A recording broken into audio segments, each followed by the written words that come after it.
Welcome back. I'm Rodney Josephson. I'm continuing with part 3 of the book and the chapter that I authored on linguistics or neurolinguistic programming for branding. Basically is what the content is about. You can see that? So part 3 is NLP, the neuroscience of marketing. Basically, in the former chapter or sections, I discussed the concept of neurolinguistics. You know, what is the general idea of it. This section is going to cover NLP, or the neurological branding maxim. And we're going to delve into these human senses, the visual, kinesthetic, olfactory, gustatory, or see, feel, hear, smell, and taste sensory channels that we have in our body, if you will. Now, by understanding what those are and how they're influenced and affected by the external world, well, in the internal world as well, everything's spinning around in our head. Now, the external world is sending you messages. So, what are they sending you? How are they sending it to you? How do you receive that? How do you digest it? It's, it's like a crapshoot in a sense.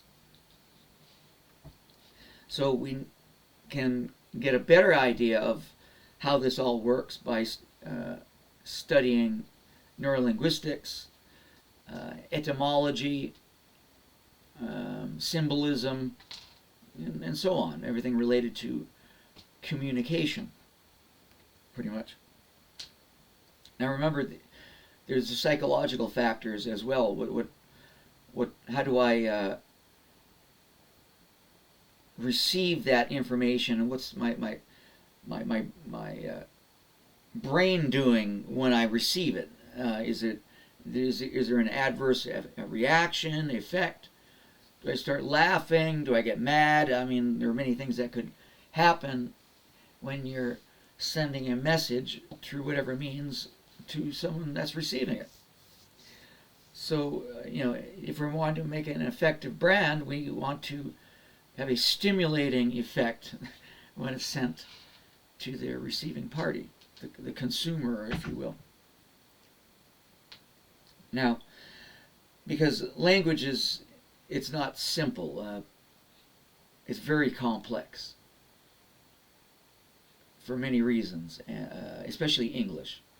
As I mentioned in a while ago, not the last video, but the former one. English is a bastard language. It's got hundreds of other languages in it, and therefore, how do you know exactly what you're saying unless you know the original language? What's the etymology of that language, and how does that translate into what you're using it in the context that you're attempting to blurt out to the receiving party, or what's in your head? I give an example of homophony is when a set of words are pronounced identically. Now remember, some words are pronounced in a certain way, and they may have many meanings. I mean, very clearly or distinctly different meanings. Of course, those different meanings would be spelt differently. So on written paper, there's going to be different spelling for that word sound, and this is where you see the differences. Now, the brain, in theory, knows all of the meanings. Therefore, it has to it kind of analyzes what is that construct, the sentence, or the context, and tries to put things in order. It still comes up with all, as many meanings as it can based on that word. So that's a little bit confusing, I think, don't you think? It's stimulating. It stimulates the brain when you have the words like that. So I give an example like, this homophony. For example, for instance, the homophonic sounds of words are generally fixed, but the spelling is different in the following examples. Clause, which means sentence structure. Claus means long nails. And clause, name. So Santa Claus, right? Now, for example, I give an example of Chinese. There are some Chinese examples like Malu, road, Malu, red, deer, and Malu, millipede. So each that Malu, I think I'm pronouncing it properly. It has the same effect. It all means different.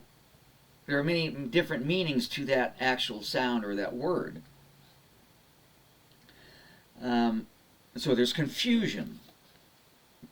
Now, when you get into the context, of course, then you figure out, oh, that's what it means. But still, your brain is going to run all those pictures through the mind, and it's quite humorous when you really think about it. Your brain is actually seeing all that in its head, in your head, and you're going to find you're searching to find the conclusion. That's what the brain does. It finds a conclusion, which is another key, or an important key of how effective language is in infecting the brain, which you can pollute someone's brain and you'll come to a conclusion. So if you send a negative message to the receiving party, they're going to compute that or analyze it and then come to a conclusion, which could be death over a long period of time. So that being said, NLP is a method or a tool that we can, let's say, separate ideas and then put them back together to make a complete whole of an image or brand or a concept that is a very effective package that will grab the receiving party, however you would like to determine that. So basically, the neurological branding maxim is that we want to create many synaptic connections as possible, richness in the brain between the neural representations of primary choice cues and the brand image or brand name, the relevance, and reactivate these connections regularly through a specific message coherence. So, every time you repeat a commercial on TV, your brain is like, all the neurons are like firing up.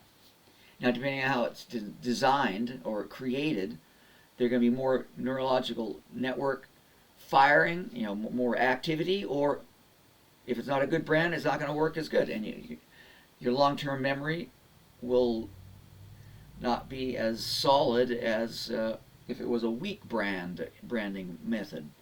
So you basically want to burn a long-term image in the brain of the receiving party. That way they'll always remember it. You'll never get rid of it.